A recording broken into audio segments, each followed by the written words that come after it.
liturgia de la semana 22 del tiempo ordinario del día viernes. En la primera lectura nos encontramos nuevamente con la primera carta del apóstol San Pablo a los Corintios. En esta lectura se está hablando de alguna manera de la naturaleza y del servicio que prestan los apóstoles, que presta San Pablo como apóstol de Cristo, como apóstol del Señor. Y para designar esta naturaleza se utilizan dos términos, siervos y administradores. El término siervos y administradores a su vez lo toman del vocablo griego. En el caso de siervo utilizan el término hiperestes, que es un hipereste, es un asistente o un ayudante en las galeras del rey. ¿Qué significa esto? Una pena que era colocada a una persona que tenía una deuda con el rey y iba a trabajar como remero en la embarcación del rey, en los últimos lugares de los remeros, allí. Así es visto entonces el apóstol como un siervo, como un hiperestes. El otro término que se designa para hablar del apóstol es el término administrador, pero que viene del griego acá, en esta carta, oikónomos. ¿Qué era un oikónomo? Un oikónomo era un administrador elegido por el dueño de la casa, por el dueño del lugar. Particularidades. Nadie podía decir nada, ni siquiera los fieles, del servicio de los oikónomos. No. Porque estaba allí puesto, elegido no por ellos, sino por el dueño de la casa. Y el mismo oikónomo no podía decir nada de sí mismo, lo tenía prohibido. Solo el dueño podía juzgar si era bueno o si era malo. Por eso San Pablo está diciendo en esta carta que si lo va a juzgar un tribunal humano, a él no le importa, no le interesa, porque no están facultados para eso. Ni siquiera, dice San Pablo, me juzgo a mí mismo, ni siquiera mi propia conciencia me juzgo a mí mismo. ¿Por qué? Porque no soy dueño de este ministerio, de este servicio. Será Jesucristo que en el juicio final me juzgará por lo que yo he hecho. Me parece que aquí se describe la naturaleza de los apóstoles, por ende de los servidores, una naturaleza humilde e interesante de analizar y de aplicarla en la vida. Hermanos, y continuamos con la meditación del Evangelio de hoy. En el Evangelio, los fariseos y los maestros de la ley, los escribas, están diciéndole a Jesús que por qué sus discípulos no ayunan. Los discípulos de los fariseos y de los discípulos del Bautista, de Juan el Bautista, sí ayunan. En cambio, estos lo que ven es que los apóstoles lo que hacen es comer y beber, los están juzgando, los están criticando. Y entonces Jesús dice, pero es que ¿acaso pueden los amigos del novio ayunar cuando el novio está con ellos? ¿Y a qué se refiere? El novio está con sus amigos en el banquete de bodas. Y nadie va a una boda a hacer ayunos.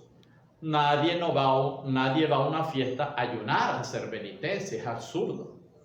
A una fiesta, a una celebración, se va a eso, a celebrar, a disfrutar, a acompañar. Y entonces, la narración empieza a argumentar lo que está diciendo Jesús. La respuesta que Jesús está dando a los fariseos y a los maestros de la ley. La primera comparación es que dice, nadie agarra un parche de tela nueva para ponérsela a un vestido viejo. El efecto que se produce es que el parche nuevo en el vestido viejo se va encogiendo, entonces es peor el remedio que la enfermedad. Nadie hace eso, eso es absurdo. Entonces, la segunda comparación dice que nadie echa vino nuevo en odres viejos, porque lo que va a ocurrir es que los odres viejos no van a soportar el vino nuevo y lo van a romper. ¿Qué es esta tela nueva y qué es este vino nuevo? Se refiere al Evangelio, a la novedad del Evangelio. Leer el Evangelio, creer en el Evangelio implica de alguna manera tener actitudes, las actitudes que pide el Evangelio. ¿Qué te pide el Evangelio? Perdonar hasta 70 veces 7, siempre. Tener compasión y misericordia. Todos somos hermanos. Amar al prójimo. Somos hijos de Dios. Si dices que eres cristiano y no tienes esas actitudes que te pide el Evangelio, es como si el vestido que llevaras es viejo y el Evangelio es como un parche. No funciona bien la cosa.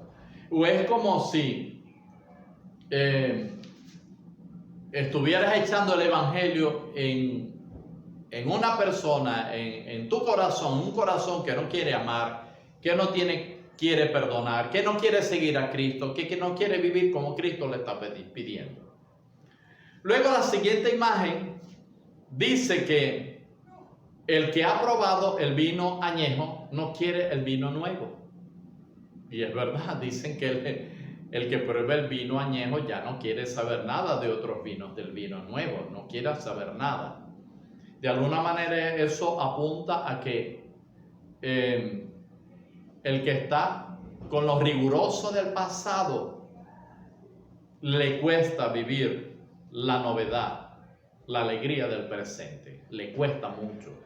Algunos se atreven a decir que esto puede ser un claro reflejo de la convivencia del primer mundo cristiano, cuando aquellos cristianos que venían del mundo judío, cristianos, pero conservaban de alguna manera sus raíces judías, la circuncisión, el templo, las prácticas que condenaba la mentalidad rigurosa del mundo judío.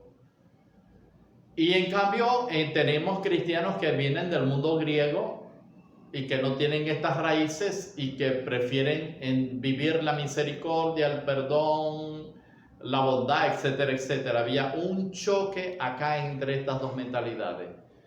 Pero bueno, volvemos a decir lo mismo. Tenemos que salir de ese rigorismo para entrar en la mentalidad del Nuevo Testamento, en la novedad y el amor, en la dulzura del vino del Evangelio, en el amor que tenemos que beber del Evangelio, un amor que embriaga, que es capaz de curar todas nuestras profundas heridas, de sanarnos. Pero el vino nuevo algún día tendrá que ser vino añejo. Aspira de alguna manera a llegar mediante un proceso de esto, y esto podría significar que el Evangelio conserva de alguna manera el espíritu más genuino de la ley y los profetas. Amigo mío, vive el Evangelio, vístete del Evangelio, prueba el Evangelio, embriágate de él y comparte ese amor que Cristo te pide con tus hermanos. Dios te bendiga.